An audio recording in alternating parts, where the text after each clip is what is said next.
Hello Leo, and welcome to your monthly horoscope for February for the Sun or the Ascendant. I'm going to give you a broad overview of what to expect, but please stay with me. I will then dive deep to give you in great detail all the key dates and influences in store for you this month. So as February unfolds, so on the first day we have a new moon in your sector of relating.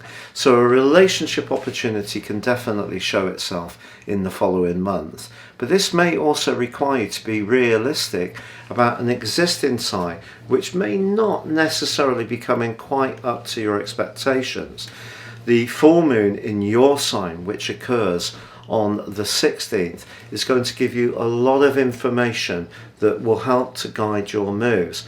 And by the end of this month, for good or bad, I think how you feel about a particular involvement or your attitude to relationships in general will be clarified to a greater degree. Now, if you're new to my channel, I'd love it if you would subscribe. Please click or tap on the bell notification symbol. Also, if you'd like to get your free daily horoscope, written daily horoscope, fired to your device each morning, please see the link beneath this video where you can subscribe.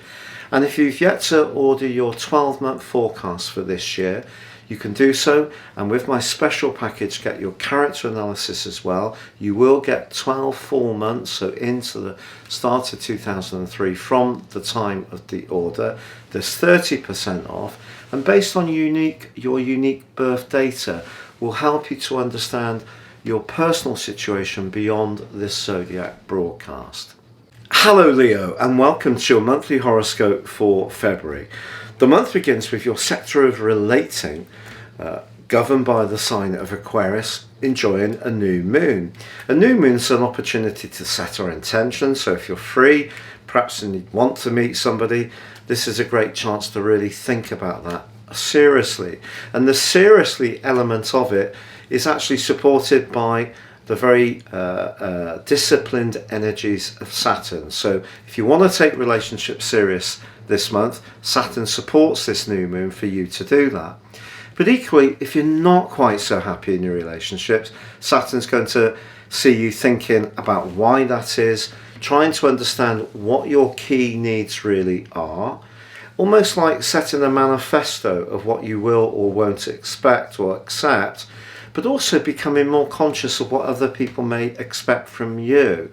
So a great time to clarify things in general for the following 4 weeks. Now, by the time of the full moon in your sign, which occurs on the 16th, I think that's going to be the critical point if something has been bumping along the bottom, particularly if you're someone who's a real giver and sacrifices your energies to support others. If you feel you are being taken for granted, I think the full moon and the 2 weeks following it could be a point where you may decide that something has to fundamentally change. But as we go back to the start of this month, of course, Mercury is in a retrograde in your sector of appointments, jobs, where you provide support services. But it unravels from that on the 3rd, and by the 5th emerges from shadow.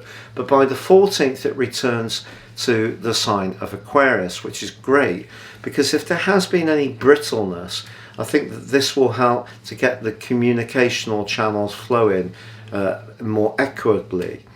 But also at the start of this month, Jupiter, which is in your sector of longer term finance, is forging an amazing link to both Venus and Mars, but also to Uranus.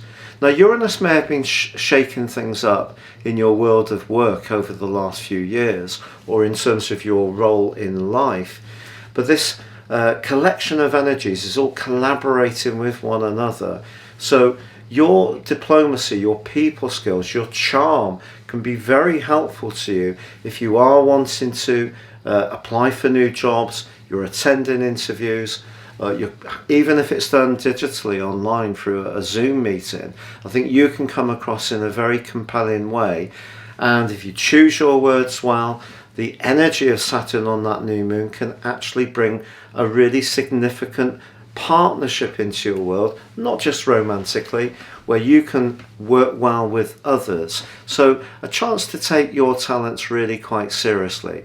Mercury does get into a bit of a battle with Uranus later this month, so work stress can be an issue for us all. We're all juggling with a changed world, but the move of the Sun on the 18th into the sign of Pisces is exciting. It could trigger some kind of improvement in your financial situation. Some kind of payout or legacy could be very, very uplifting to you.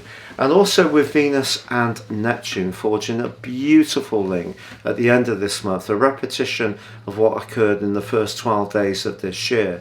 Again, there may be an opportunity through how you connect with others, how you're prepared to support others, but someone can appreciate it back to you. Perhaps through a gift, an acknowledgement, perhaps it can even be financially in a way which can see you end this month in fine form.